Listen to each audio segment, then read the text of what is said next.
semaine, trois fois à l'Assemblée à Igor, siga caredute e cariduti, siamo stati appena in ritardo stamattina per via di una manifestazione che si è tenuta e che si tiene davanti a un porto di collettività, che abbiamo di sicuro un pensiero di un personale d'Air France, d'Air Corsica, di Esovamia, di sicuro, ma di no di Gorsi. Accogliamo oggi una delegazione importante, siete i benvenuti. Avremo un dibattito consacrato a DSP dopo mezzogiorno, al principio di dopo mezzogiorno, che abbiamo con una amica parlava di questo soggetto, ne parleremo tutti insieme dopo, di Betua a proposta di un consiglio esecutivo, ma aspettiamo di sicuro la proposta e il rapporto dell'esecutivo per parlare. Ecco, per introdurre oggi questa lugazione, questo discorso, volerebbe di noi sperare con voi qualche parole, e parole di l'Abbé Pierre, e penso che queste parole devono essere sempre accanto a noi per accompagnarci ogni giorno nel nostro lavoro dell'eti. L'abbé Pierre avait dit « La responsabilité de chacun implique deux actes, vouloir savoir et oser dire. Chaque époque, évidemment, a ses grands défis. Et notre temps ne déroge pas à la règle. Et à la différence près que les hommes ont atteint aujourd'hui un niveau de développement, un niveau de maîtrise tel que nous ne manquons ni de moyens, ni d'outils techniques ou autres pour régler des problèmes complexes. L'ingéniosité dont l'humanité a su faire preuve se heurte cependant, et de manière toujours plus violente, à son incapacité à régler des questions qui sont pourtant essentielles, parfois anciennes, et qui menacent désormais clairement nos principaux équilibres, y compris nos équilibres vitaux. Pauvreté, catastrophes naturelles, guerres et conflits, ou encore des sujets plus intimes comme les violences faites aux femmes. Bien sûr, aucun de ces sujets n'appartient exclusivement à notre temps et exclusivement, bien évidemment, à la Corse. Je rajouterai même que l'humanité aurait dû y apporter des réponses depuis plusieurs décennies, au regard de tous les progrès qui ont été réalisés par ailleurs. Au lieu de cela, et face à la multitude d'options qui s'offrent à nous, force est de constater que souvent, bien trop souvent, et à tous les niveaux, nous ne voulons pas savoir et nous n'osons pas dire. Et cette absence chronique de décision objectivée et courageuse et de réflexion tournée vers l'avenir et en conscience a conduit à une forme de déliquescence des sociétés que certains appellent des sociétés post-modernes. Allora, amici erede, cosa ci impreme oggi a scombate questo soggetto, questa maidinada? Voglio semplicemente mettere qualche parole e un sguardo a nanta questo mese di novembre e vedere a cosa si assomiglia un mondo d'oggi di novembre 2023 in cui due esempi. Il primo è quello di una giornata che è stata consacrata alle violenze fatte a Eone. Il y a 5 jours, le 25 novembre était la journée internationale pour l'élimination des violences à l'égard des femmes. On l'oublie trop souvent. Cette journée est née pour rendre hommage à 3 sœurs. Les sœurs Mirabal, militantes politiques, torturées, violées en incarcération et assassinées sur ordre du chef de l'État dominicain en 1961, et ce triste sire s'appelait Rafael Trujillo. Évidemment, ce sujet est encore terriblement d'actualité tant les violences faites aux femmes sont multiples et concernent tous les pays, et y compris dans les conflits actuels, les femmes sont toujours des prises de guerre. Toutes les classes d'âge sont concernées, toutes les catégories sociales. Un chiffre, un seul. Selon l'ONU, Dans le monde, on estime qu'une femme sur 3 a subi au moins une fois dans sa vie des violences sexuelles et ou physiques et ou psychologiques. Mi pare normale a voi sta sorte indegna riservata à Meida di l'Umanità.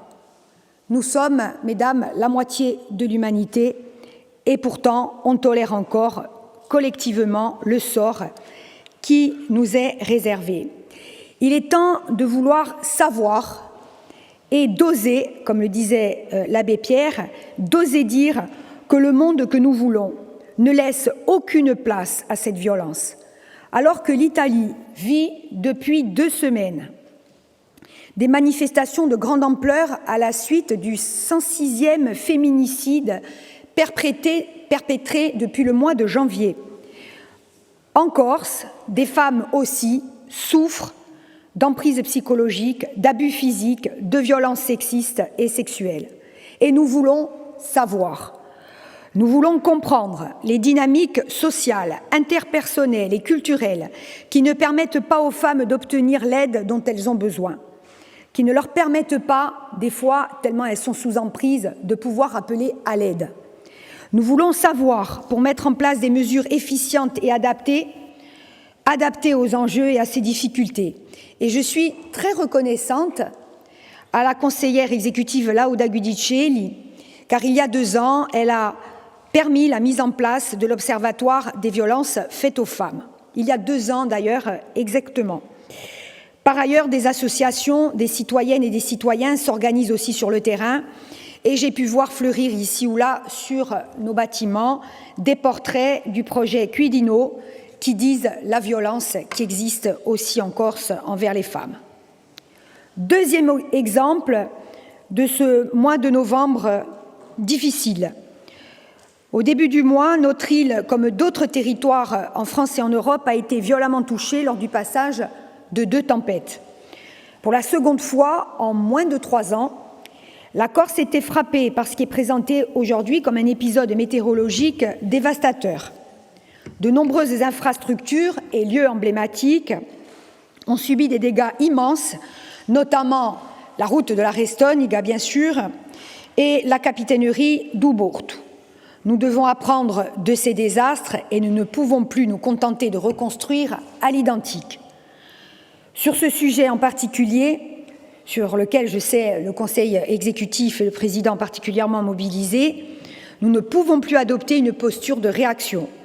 Il nous faut anticiper, il y va de la résilience de notre territoire, de ses infrastructures et aussi de la sécurité des populations.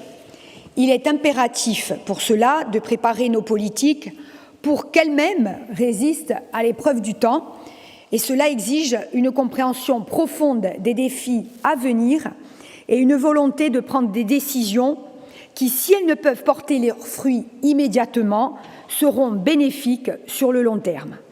Dans cet esprit, le laboratoire Corsica Prospettiva 2050 que nous avons créé ensemble est déjà un premier pas qui va dans cette direction et ce laboratoire est une plateforme de réflexion où des élus, des experts, les services bien sûr, des citoyens interagissent autour des trajectoires possibles pour notre île à l'horizon 2050. Et je remercie bien évidemment tous ceux qui y participent. 2050 à 2050, ça paraît loin, mais ça ne l'est pas. Et si nous voulons pour cela solutionner certaines des problématiques énoncées auparavant, c'est aujourd'hui qu'il faut vouloir savoir et oser dire.